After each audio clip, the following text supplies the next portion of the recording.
جیسا کہ آپ جانتے ہیں کہ ڈرامہ سیریل حیا جو کہ بےحد انٹرسٹنگ پوائنٹ پر پہنچ چکی ہے، کیونکہ آنے والے ایپیسوڈ میں ہمیں دیکھنے کو ملے گا کہ اب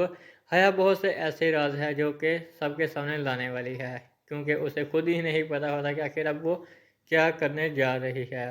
کیونکہ وہ اتنی پاگل ہو چکی ہے کہ اب اپنے ثبوت بھی چھوڑتی جائے گی، جس سے ارم کو بےحد فائدہ ہوگا ان ثبوت کا، کیونکہ وہ ان سراخوں سے ہی حیا کا سارا سچا چہرہ سامنے لائے گی۔ ہم دیکھیں گے کہ وہ بہت جلد اب حیا کی باری بھی آنے والی ہے جو کہ سب گھر والوں کے سامنے گندی ہو جائے گی، کیونکہ اس میں ارم اب پوری کوشش کرے گی کہ حیا کا سچ سامنے آ جائے۔ ہم دیکھیں گے کہ وہ ایسا اس لیے کر رہی ہے کہ حیا نے بھی اس کے ساتھ بالکل بھی اچھا نہیں کیا، کیونکہ اس نے ارسل اور ارم کے درمیان یہی غلط فہمی سب کو بتا دی ہے کہ یہ ان سے ملنے کے لیے آیا تھا، جس سے ارم کا کردار اس نے گندا کروا دیا تھا سب کی نظر میں۔